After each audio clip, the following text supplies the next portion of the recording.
जाडोको बिहानो थियो। बाहिर हावा सुई सुई चल्दै थियो। घरको छतमा सेतो कुहिरो झुन्डिएको थियो। सानी रिता ओछ्यानभित्र कम्बलमा लुकिरहेकी थिइन्। हाय राम, कति चिसो, उनले ओछ्यानभित्रैबाट भनिन्। आज म विद्यालय जाँदिन। त्यही बेला आमाको आवाज आयो, रिता उठ न नानी, जाडो त आउँछ नै, तर तातो कपडा लगायो भने डराउनु पर्दैन। हेर्नु त, मैले तिम्रो स्वेटर, टोपी र तातो दुध तयार पारेकी छु। रिता मुस्कुराउँदै ओछ्यानबाट निस्किन्, दुध खाइन् र टोपी मोजा लगाएर तयार भइन्। स्कुल जाने बाटोमा उनको साथी मीना भेटिन्। मीना हात जोड्दै भनिन्, म त हात धोएन, पानी धेरै चिसो छ। रिता रोकिएर मुस्कुराइन् र भनिन्, तर मीना, हात नधोए भने रोग लाग्न सक्छ नि, म त तातो पानीले हात धुन्छु। मीना पनि सहमत भइन्। दुवैजना स्कुल पुगेर विद्यालयको आँगनमा तातो पानीले हात धोए। त्यो देखेर अरू साथीहरू पनि हात धोन थाले।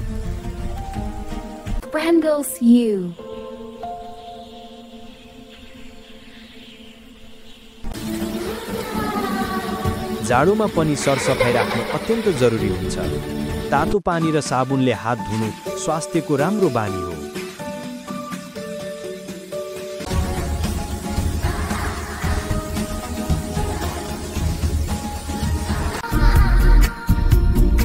कक्षामा शिक्षकले स्वास्थ्यको विषय पढाउँदै थिए। शिक्षकले सोध्नुभयो, के बच्चाहरूलाई थाहा छ जाडोमा के खाने राम्रो हुन्छ?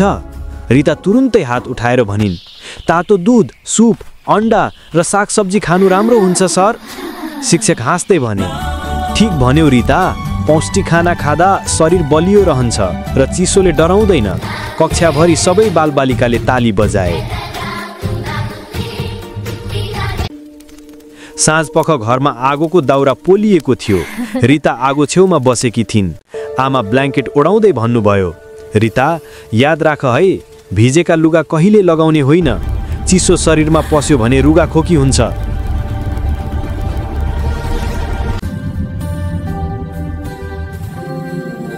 रिताले हाँस्दै उत्तर दिइन्, ठिक छ आमा, म भिजेको जुत्ता तातो घाममा सुकाउँछु।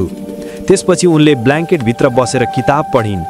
मुहारमा सन्तुष्टिको मुस्कान थियो।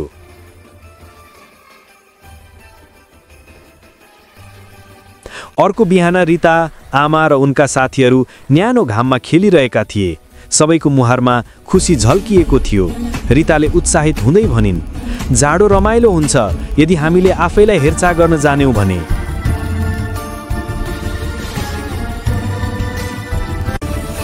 सानी रिता जस्तै हामी सबैले पनि जाडोमा आफ्नो शरीरको हेरचाह गर्नुपर्छ।